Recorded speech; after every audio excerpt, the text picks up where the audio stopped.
पूरे विश्व में जितना भी ज्ञान है उसमें भगवत गीता का ज्ञान सबसे ऊपर और सबसे बढ़कर है। आपकी हर समस्या का हल भगवत गीता में छुपा हुआ है। आपके हर प्रश्न का उत्तर आपको भगवत गीता में मिलेगा।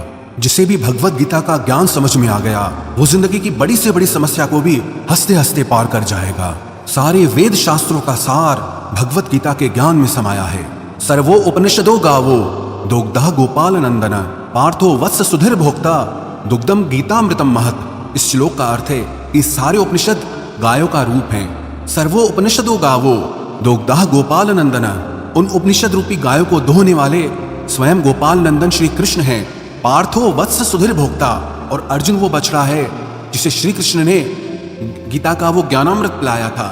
श्रीमद् भगवत गीता में कुल 18 अध्याय हैं और 700 श्लोक हैं। आज हम उसी श्रीमद् भगवत गीता के 18 अध्यायों की 18 शिक्षाओं के बारे में चर्चा करेंगे।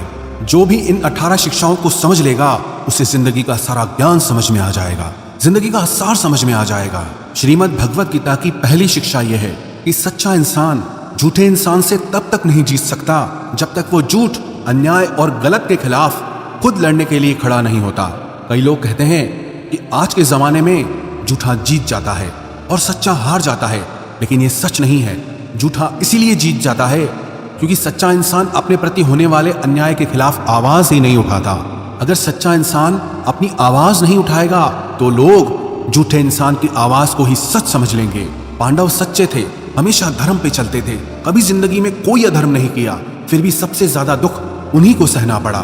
सारा जीवन भर हमेशा बड़ों की आज्ञा मानते रहे, सब जानते हुए कि भी ये गलत है, ये अधर्म है, अन्याय है, फिर भी वो चुपचाप सहते रहे कि अगर हमारे बड़े हमसे कह रहे हैं तो हमें मानना ही होगा। बचपन से लेकर उन्हें हमेशा अधर्म और अन्याय का ही सामना करना पड़ा, जबकि उन्होंने कभी कुछ गलत काम नहीं किया, हमेशा सच के रास्ते पर चले, लेकिन फिर भी बदले में उन्हें सिर्फ दुख ही मिला, तकलीफ ही मिली। उसका कारण ये था कि वो अपने प्रति होने वाले अन्याय को, अधर्म को हमेशा चुपचाप सह लेते थे। लेकिन सहते सहते सहते एक दिन जिंदगी में ऐसा आया कि उन्हें उस अधर्म के खिलाफ आखिर में खुद खड़ा होना ही पड़ा, उस अन्याय के खिलाफ लड़ना ही पड़ा, हथियार उठाने ही पड़े। अगर वो उस अन्याय के खिलाफ, अधर्म के खिलाफ लड़ते नहीं तो शायद उन्हें कभी न्याय मिलता ही नहीं। दुर्योधन दुनिया को ये बता देता कि पांडव ही अधर्मी थे और वही सच्चा धर्मात्मा है। जो लोग ये कहते हैं ना कि सच्चाई का जमाना नहीं है, अच्छाई का जमाना नहीं है, वास्तविकता में उन्हें ये समझ नहीं आता कि चुप रहने का जमाना नहीं है, सहने का जमाना नहीं है। आप सच्चे बनो, बहुत अच्छी बात है, आप अच्छे बनो, बहुत अच्छी बात है, लेकिन भोंदू मत बनो। जब लोग किसी के गलत व्यवहार का खुद जवाब नहीं दे पाते फिर वो कहते हैं कि भगवान इन्हें खुद देख लेगा। अरे भगवान ने आपको भी तो बुद्धि दी है, आपको भी तो वाणी दी है। अगर भगवान को ही सब देखना है तो फिर आपका क्या काम है। भगवत गीता के पहले अध्याय का नाम है अर्जुन विषाद योग, जो अर्जुन के दुख से जुड़ा है। अर्जुन ने जब युद्ध भूमि में अपने रिश्तेदारों को देखा, भीष्म पितामह को देखा, द्रोणाचार्य को देखा, अपने चाहने वालों को देखा, तो अर्जुन की हालत ही खराब हो गई कि क्या मुझे युद्ध जीतने के लिए इन सबको मारना पड़ेगा? ये सब मेरे अपने हैं, मेरे रिश्तेदार हैं। अर्जुन श्री कृष्ण से कहने लगा कि इन सब से लड़ने से तो अच्छा है कि मैं सब छोड़ छाड़ के जंगल में चला जाऊं, सन्यासी बन जाऊं। उसने साफ साफ कह दिया कि मैं युद्ध नहीं करूंगा। तब श्री कृष्ण ने श्रीमद् भगवत गीता का दिव्य उपदेश अर्जुन को दिया, जिसे सुनकर समझकर अर्जुन युद्ध के लिए तैयार हुआ। श्री कृष्ण ने अर्जुन को समझाया, अगर तुम अधर्म के खिलाफ नहीं लड़ोगे तो तुम भी अधर्मी कहलाओगे और दुर्योधन का ये अधर्म समाज में और बढ़ता रहेगा। पापी को ताकत तभी मिलती है जब पुण्य करने वाला उसे चुपचाप सह लेता है। वास्तविकता में ये महाभारत की कहानी हम सब की कहानी है। हमारी जिंदगी में भी बहुत तकलीफें आती रहती हैं, दुख आते रहते हैं, हमारे साथ कई बार बहुत कुछ गलत होता है, लेकिन अगर वो हम चुपचाप सह लेंगे तो लोग हमारे साथ और ज्यादा गलत करेंगे। चाहे कोई भी तकलीफ आ जाए, कोई भी दुख आ जाए, उसके खिलाफ लड़ना हमें खुद ही पड़ेगा। अगर दुख आपका है तो उस दुख को दूर करने के लिए लड़ना भी आपको होगा। अगर कोई आपके साथ गलत कर रहा है तो उसके खिलाफ आवाज भी आपको ही उठानी पड़ेगी। ये दुनिया भी कमजोरों का साथ नहीं देती।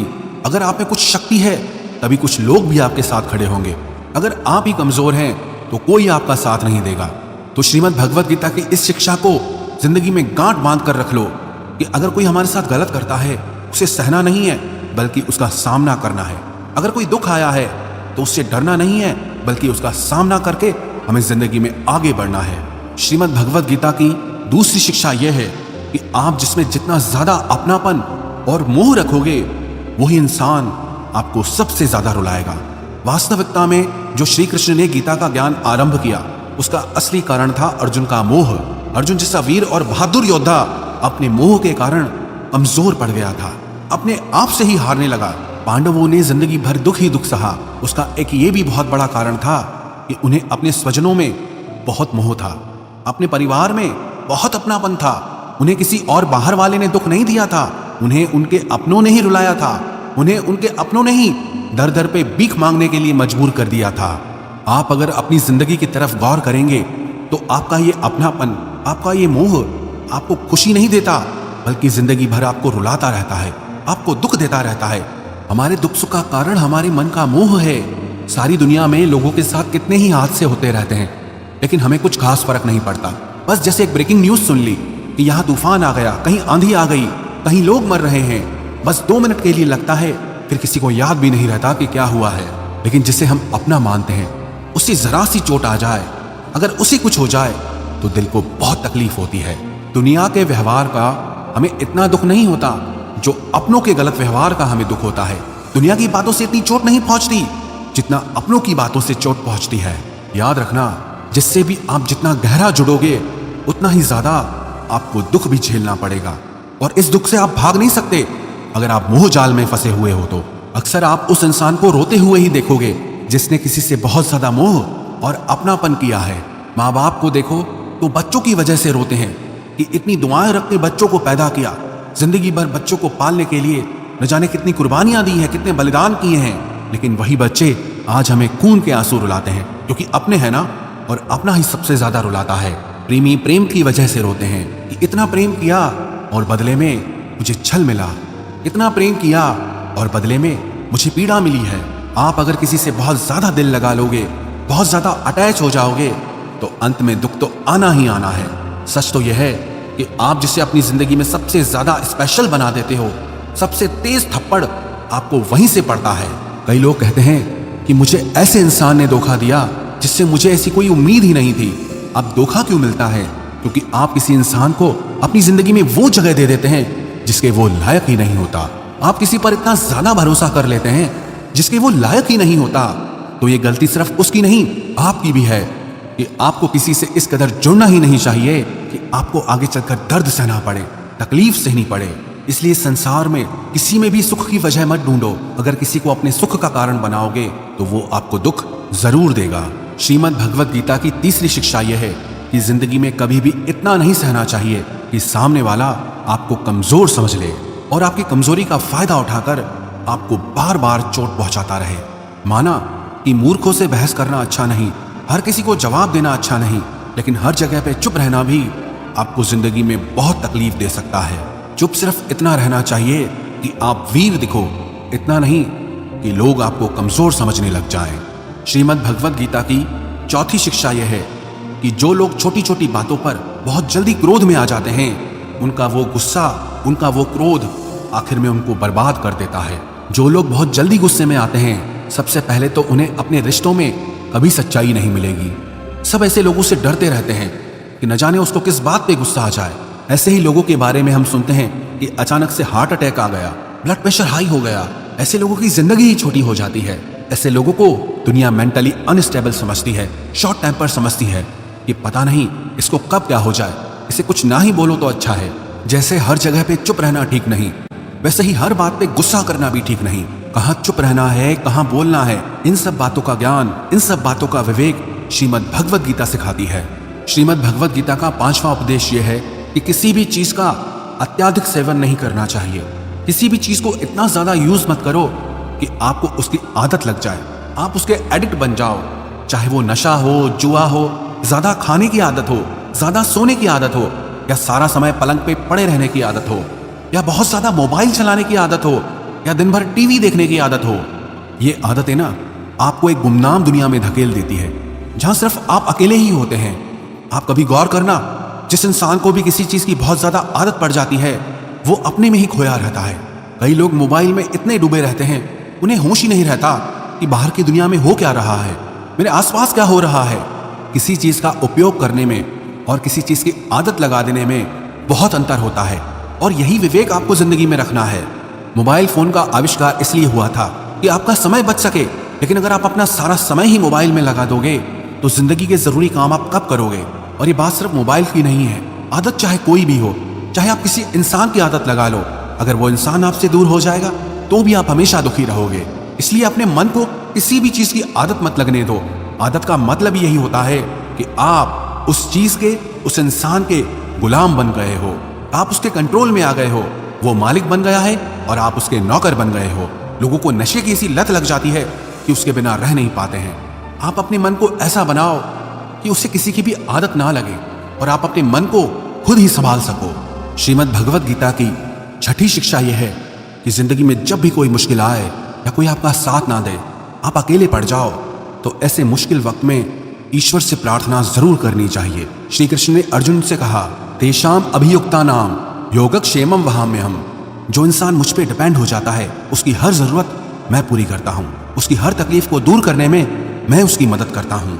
कई लोगों को ये सब बातें बेबुनियाद लगती है, इनका कोई अर्थ उन्हें समझ नहीं आता, और जो लोग मुश्किल वक्त में प्रार्थना करते हैं उन्हें इसका मतलब पता होता है। जिन लोगों ने अपनी तकलीफ के समय में एक चमत्कारी सहायता प्राप्त की है, उन्हें पता होता है कि जब हम मुश्किल में होते हैं तो ईश्वर से की गई प्रार्थना हमारा कितना साथ देती है।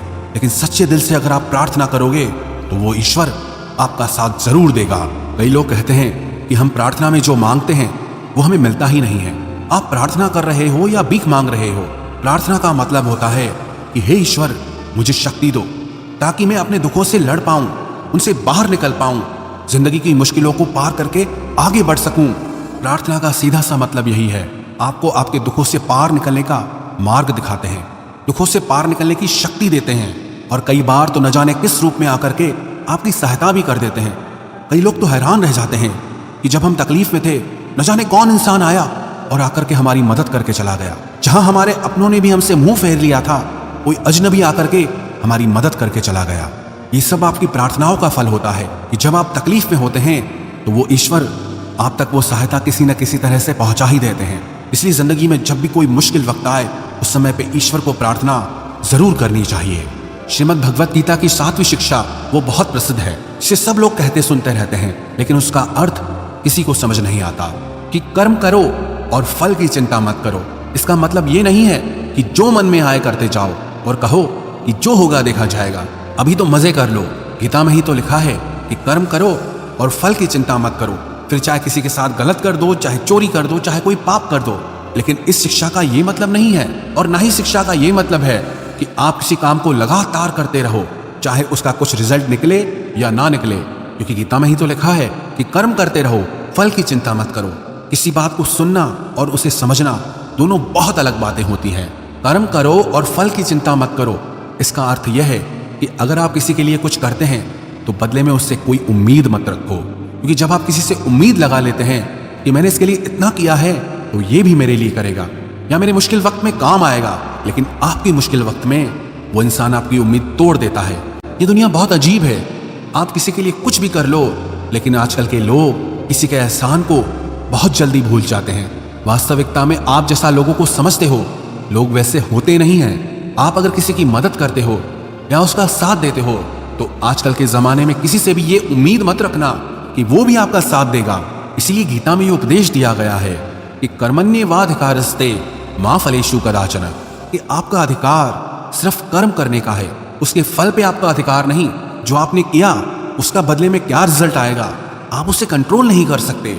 इसका यही मतलब है, जब आप किसी काम को करते हो और इंतजार करने लग जाते हो कि मैंने इतना किया, अभी तक कोई रिजल्ट ही नहीं आ रहा है, लेकिन बदले में कुछ हो ही नहीं रहा है, तो अगर आप कुछ अच्छे कर्म करते हो तो चिंता मत करो कि अभी तक हुआ क्यों नहीं है, कब मेरे दिन बदलेंगे, कब मेरी जिंदगी बदलेगी। अगर इस चिंता में आप डूब जाओगे तो आपके कर्म का कोई अर्थ ही नहीं रह जाता है। लेकिन अगर आप अच्छे कर्म करते रहोगे तो उसका अच्छा फल आपको एक दिन जरूर मिलेगा, और कोई अगर बुरा कर्म करता है तो उसका फल भी आज नहीं तो कल उसे जरूर मिलेगा। श्रीमद् भगवत गीता का 8वां उपदेश यह है कि नेगेटिव लोगों की बातों पे कभी रिस्पॉन्ड नहीं करना चाहिए। जो लोग हमेशा नेगेटिव ही बोलते हैं, नेगेटिव ही सोचते हैं, ऐसे लोगों के साथ कभी बहस नहीं करनी चाहिए। जब आप नेगेटिव लोगों के साथ बहस में उलझ जाते हैं तो वो आपकी पॉजिटिव एनर्जी खींच लेते हैं और अपनी नेगेटिव एनर्जी आपको दे जाते हैं। आप महसूस करना, किसी भी नेगेटिव इंसान से बहस करने के बाद आपका मन भारी हो जाएगा, आप खुद को दुखी और परेशान महसूस करेंगे। क्योंकि आपकी पॉजिटिव एनर्जी वो लेके चला गया और अपनी नेगेटिव एनर्जी वो आपको देकर चला गया। तो जो इंसान हमेशा सबके लिए बुरा ही बोलता है, हमेशा सबके लिए बुरा ही सोचता है, ऐसे लोगों को पागल समझकर उन्हें छोड़ देना चाहिए। ऐसे लोगों से बहस करके आपको सिर्फ तकलीफ ही मिलेगी और कुछ नहीं मिलेगा। श्रीमद् भगवत गीता का 9वां उपदेश है कि जिंदगी में कभी किसी के भरोसे मत बैठे रहना कि ये मेरे काम आएगा, ये बुरे वक्त में मेरा साथ देगा, ये मुश्किल समय में मुझे संभाल लेगा। जो लोग किसी के आसरे बैठे रहते हैं ना, वो मुश्किल समय में हमेशा अकेले हो जाते हैं। इस दुनिया में कोई किसी का सगा नहीं है। हम रोज लोगों की कहानियां सुनते हैं कि अपने ही अपनों को चोट पहुंचा रहे हैं, मुश्किल वक्त में अपने ही अपनों को छोड़ के चले जा रहे हैं। तो भी अगर आपकी आंखें नहीं खुलती, आपको समझ नहीं आता, तो आप भी उसी दुख के रास्ते पे जा रहे हैं जहां सारी दुनिया जा रही है। लोग न कभी किसी का सहारा बने हैं न बन सकते हैं। आपका सहारा या तो आप स्वयं हैं या वो ईश्वर है। इसलिए अपने अलावा कभी भी किसी को अपना सहारा समझकर नहीं बैठना चाहिए। श्रीमद् भगवत गीता का 10वां उपदेश है कि सुख और आनंद इंसान के अंदर ही है, लेकिन इंसान उसे बाहर दुनिया में ढूंढता रहता है, उसके लिए भटकता रहता है। कहते हैं कि हिरण की नाभि में कस्तूरी होती है जिसमें से बहुत सुंदर सुगंध निकलती है और उसे समझ नहीं आता ये खुशबू आ कहां से रही है। वो पूरे जंगल में भटकता रहता है, ढूंढता रहता है कि ये खुशबू कहां से आ रही है, लेकिन उससे वो खुशबू कहीं बाहर नहीं मिलती, क्योंकि वो बाहर है ही नहीं, वो उसके अंदर ही है। जिससे कुत्ता हड्डी को चबाता रहता है और हड्डी को लगातार चबाने से उसके दांतों से खून निकलने लगता है और उसे ये लगता है कि ये खून का स्वाद इस हड्डी से आ रहा है, लेकिन वो खून उसका खुद का होता है। ऐसे ही जब आप सुखी होते हैं तो वो सुख आपके अंदर से आता है, जब आप दुखी होते हैं तो वो दुख भी आपके अंदर से ही आता है। बाहर की चीजें बदलती रहती हैं, लेकिन सुख और दुख आपके भीतर की चीज है, बाहर की चीज नहीं है। अगर आप इस बात को समझ गए कि आपका सुख आपके अंदर ही छुपा हुआ है, तो आप उस सुख के लिए बाहर भटकना ही छोड़ दोगे। गीता का 11वां उपदेश यह है कि जैसे जैसे इंसान की उम्र बढ़ती है, उसे इस बात का एहसास हो जाता है कि जिन लोगों को उसने अपनी जिंदगी में सबसे ज्यादा महत्व दिया, उन लोगों का उसकी जिंदगी में कोई योगदान ही नहीं था। आप जिन लोगों को इंपॉर्टेंस देते रहते हैं, बहुत वैल्यू देते रहते हैं, उन्हें कोई फर्क नहीं पड़ता कि आपकी लाइफ में क्या हो रहा है या आप किस दौर से गुजर रहे हैं, किस तकलीफ से गुजर रहे हैं। इसलिए अपनी लाइफ में लोगों को ओवर वैल्यू करना छोड़ दो, लोगों को बहुत ज्यादा इंपॉर्टेंस देना छोड़ दो। हाँ, इज्जत सबको देनी चाहिए, लेकिन लोगों को अपनी जिंदगी में बहुत ज्यादा स्पेशल बना के रखना आज नहीं तो कल आपको तकलीफ जरूर देता है। श्रीमद् भगवत गीता का 12वां उपदेश है, जो लोग अपने मन को कंट्रोल नहीं कर पाते, उनका मन उनका ही दुश्मन हो जाता है। जिस इंसान का मन उसके वश में नहीं है, वो जिंदगी में हर जगह पे ठोकर खाता है, हर जगह पे तकलीफों से सामना करता है। आप अगर अपने मन के कहने पे चलते रहोगे तो आपका मन आपसे आपका सब कुछ छीन लेगा। एक राजा था जिसे सारी दुनिया जगजीत बुलाती थी, क्योंकि उसने पूरी दुनिया जीत ली थी, लेकिन उसकी माँ कभी उसे जगजीत के नाम से नहीं बुलाती थी। उसने अपनी माँ से पूछा कि पूरी दुनिया मुझे जगजीत के नाम से बुलाती है, लेकिन आप कभी मुझे उस नाम से नहीं बुलाती। तो उसकी माँ ने कहा कि चाहे तूने पूरी दुनिया जीत ली है, लेकिन तूने अपने मन को नहीं जीता है, और जिस इंसान ने अपने मन को नहीं जीता है, मेरी नजर में वो इंसान हारा हुआ ही है। असली जगजीत मैं तुम्हें तब मानूंगी जब तुम अपने मन से जीत जाओगे। दुनिया से जीतना तो बहुत आसान है, लेकिन इंसान अपने मन से हार जाता है, अपने मन को नहीं संभाल पाता है। और जो इंसान अपने मन से जीत गया, वो पूरी दुनिया जीत सकता है। श्रीमद् भगवत गीता का 13वां उपदेश है कि दुख और सुख जीवन में मौसम की तरह आते रहेंगे। ना सुख हमेशा रहने वाला है और ना ही दुख हमेशा रहने वाला है। इसलिए दुख आए तो उससे घबराना नहीं चाहिए, और सुख आए तो उस सुख की खुद को आदत नहीं लगानी चाहिए। ये जीवन परिवर्तनशील है, यह सब कुछ बदलने वाला है, इसलिए चिंता मत करो। अगर कोई दुख भी है तो ये भी एक दिन बदल ही जाएगा। श्रीमद् भगवत गीता का 14वां उपदेश है कि जो होना है वो होकर ही रहेगा, और जो नहीं होने वाला वो कभी नहीं होगा। जो लोग इस बात को समझ जाते हैं, उन्हें कोई चिंता नहीं रहती, क्योंकि जो होने वाला है उससे आप रोक नहीं सकते, और जो नहीं होगा उसकी चिंता करने की कोई जरूरत ही नहीं है, उससे डरने की कोई जरूरत नहीं है। इसीलिए आप सिर्फ अपने लक्ष्य पर ध्यान दो, अपने जीवन का आनंद लो। क्या होगा क्या नहीं होगा इस बात की चिंता करना छोड़ दो, क्योंकि जो आपके बस में नहीं है उसकी चिंता करके आप कभी सुखी नहीं हो सकते। श्रीमद् भगवत गीता का 15वां उपदेश है कि अच्छे कर्म करने के बाद भी लोग आपकी बुराइयां ही याद रखेंगे। आजकल लोगों को किसी की अच्छाई दिखती ही नहीं है। ये दुनिया बुराइयां देखने में माहिर है। इसीलिए लोग क्या कहते हैं इस पे ध्यान मत दो। आप सिर्फ अपना कर्म करते रहो। दुनिया को देख करके अपने फैसलों को मत बदलो, या दुनिया को देख करके अपने फैसले कभी नहीं लेने चाहिए, बल्कि आप वो करो जो आपको सही लगता है। लोगों को क्या सही लगता है उससे आपका कोई लेना देना नहीं। लोग क्या कहेंगे उस पर आपकी कोई जिम्मेदारी नहीं है। आपके लिए क्या सही है, आप सिर्फ उस पर ध्यान देना सीखो। श्रीमद् भगवद गीता का 16वां उपदेश यह है कि अपने आप को ईश्वर के प्रति समर्पित कर दो, क्योंकि वो ईश्वर ही सबसे बड़ा सहारा है। जो भी कोई सहारे को पहचान लेता है वो अपने हर डर, हर चिंता, हर दुख से आजाद हो जाता है। श्री कृष्ण ने अर्जुन से कहा, सर्वधर्मान परित्यज्यो मामेकम शरणम व्रज अहम त्वा सर्व पापेभ्यो मोक्षयिष्यामि मा शुच। कि हे अर्जुन, तू सब कुछ छोड़ करके मेरे पास आ जा, मैं तेरी हर तकलीफ को दूर कर दूंगा, तुझे हर वो चीज दूंगा जो तुझे चाहिए। जो लोग ईश्वर को अपना सहारा मानते हैं उन्हें कभी किसी का सहारा नहीं लेना पड़ता, और जो लोग दुनिया को अपना सहारा बनाते हैं वो हमेशा बेसहारा हो जाते हैं। श्रीमद् भगवद गीता का 17वां उपदेश यह है कि आपका क्या गया जो आप रोते हो, आप क्या लाए थे जो आपने खो दिया, आपने क्या पैदा किया था जो नष्ट हो गया, आपने जो भी लिया यहीं से लिया, जो भी दिया यहीं पर दिया। जो आज तुम्हारा है कल किसी और का था, और आने वाले कल में वो किसी और का हो जाएगा। तो क्यों दुखी होना, क्यों परेशान होना। इंसान खाली हाथ ही दुनिया में आता है और खाली हाथ ही इस दुनिया से चला जाता है। इसलिए चिंता और दुख को छोड़ के आनंद में जीना सीखो। श्रीमद् भगवद गीता का 18वां उपदेश यह है कि यो यथा माम प्रपद्यन्ते तांस तथैव भजाम्यहम्। श्री कृष्ण कहते हैं कि जो लोग मुझे मानते हैं उनके लिए मैं वास्तविक हूं, और जो लोग मुझे नहीं मानते उनको कभी मेरी शक्ति का एहसास नहीं होता। जो मुझे जैसे याद करता है मैं भी उसका वैसे ही साथ देता हूं।